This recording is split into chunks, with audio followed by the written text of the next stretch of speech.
presidents prefer Hisbah to police, says ex-governor Shekara. A former governor of Kano State, Ibrahim Shekara, has said residents of the state rely on the state Hisbah corps more than the Nigerian police force.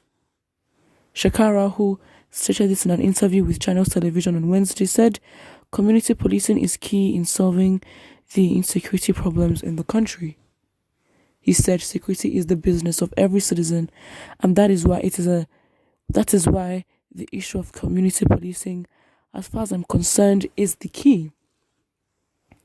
Within the first 1 or 2 years when we introduced the community policing through the Hisbah boards, we virtually eliminated 90% of the vices in society, and we have peace. I believe this is part of what Kano is still enjoying. I think the earlier we understood the idea of community policing, the better for all of us, and the government has to be directly involved. Ask anybody on the streets of Kano today, people would prefer to go to the offices of the Hisbah board to report their cases or any incidents within the society far more than going to the police divisional offices or even the court. Shekara also noted that in addressing insecurity, the reasons and root cause of attacks by bandits need to be figured out. As a guidance counselor, I believe that every act has a reason. We need to go back to the roots and find out the causes and the reasons. It's not just about using force, arresting, prosecuting these bandits and Boko Haram. Huh? Okay, the sentence was going good until Boko Haram was mentioned. So the sentence says, it's not just about using force, sure, arresting and protesting these bandits and Boko Haram. Not sure what he said there. We need to have more intelligence reporting, he said.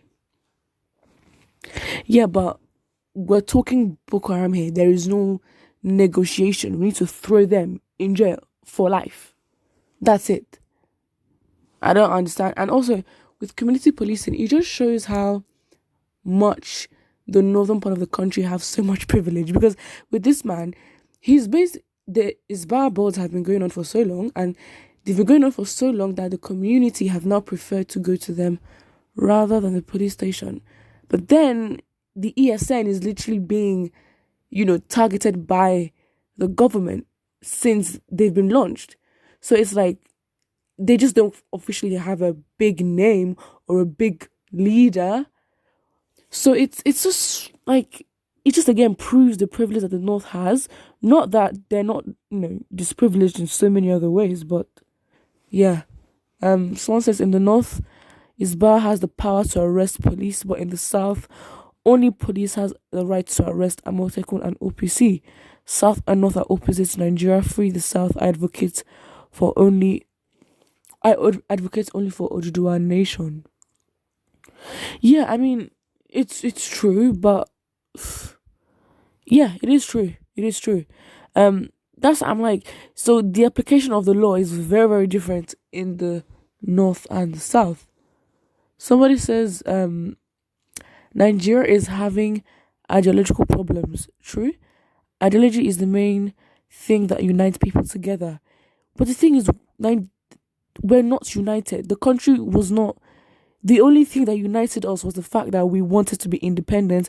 And yes, in which that was good in so many ways. I don't think in terms of, we're not even sure of what people wanted at the time. Maybe their assumption was, okay, let's come together.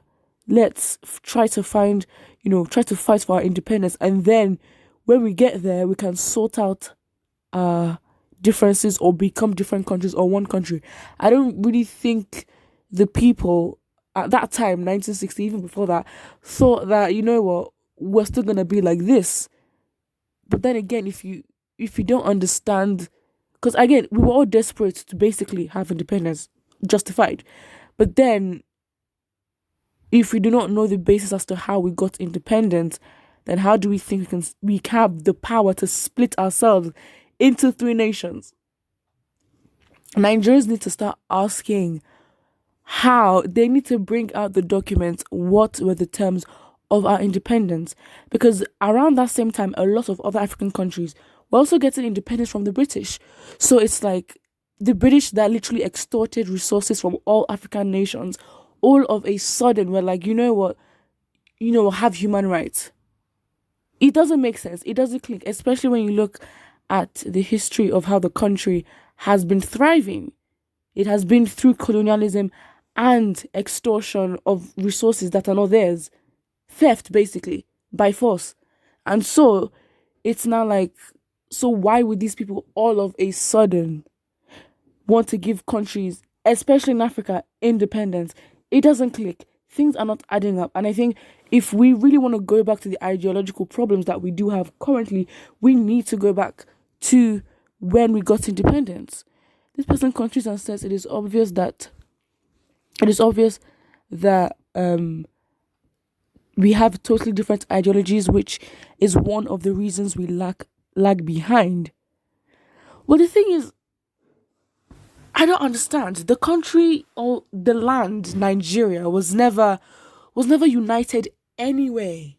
These they were separate kingdoms in their own rights, and that's absolutely fine because again, with the origins, for example, with the Benin and the Yoruba, they've had.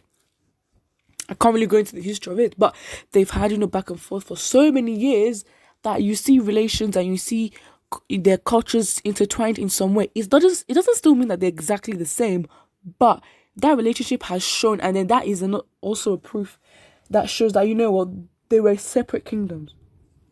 And with the whole northern part of Nigeria, it was called the whole Sokoto Caliphate because we weren't together exactly. So we have to go and ask because the plan was to get independence, and maybe at that time that was sort of the main it was sort of the main thing on their minds because again at that time Nigerians were being extorted. It was crazy. World War II, people in the country were starving. Their taxes increased. Their taxes were going to the UK first of all, and second, like they were literally starving, especially when it came to food, and that gave to the rise of the Nigerian market women. And I think understanding the history of how they fought, especially against the British, as to why they should be paying taxes and giving out food to them because they're in a war, and obviously they're colonized by the British, so their allegiance is already there. But it's like we have to go back to the history to actually understand, because we were so desperate to get independence, because in so many ways Nigeria was being extorted, and the people understood it, and it was so bad. So I feel like what's happening now, I think the lack of awareness over the years as to our relationship with the British in terms of like a general view has deteriorated so much that all we just know is that we were colonized by the British and that was it. But people then, they understood the dynamics of the whole thing. They were like, we know we're being extorted. We know. But then I don't really think they knew the details in terms of like their leaders, Nnamdi Azikiwe. Like, what were these leaders representing for them when it came to parliament and discussing Nigeria's freedom? That's what we need to ask, because something is clearly wrong. Because I don't understand why right now it is a big issue because at this point I can literally say regions are ready to separate. And honestly, it has to happen. It really does have to happen, because for us to become united, we have to go through a whole new family meeting and therapy together. I don't think Nigerians understand that their mentality did not just form in a day. For us to be united, we're breaking years and years of the way we think and the way we take actions in the country. That is a long time of healing. Put what you think about this in the comment section below, and do not forget to like and subscribe.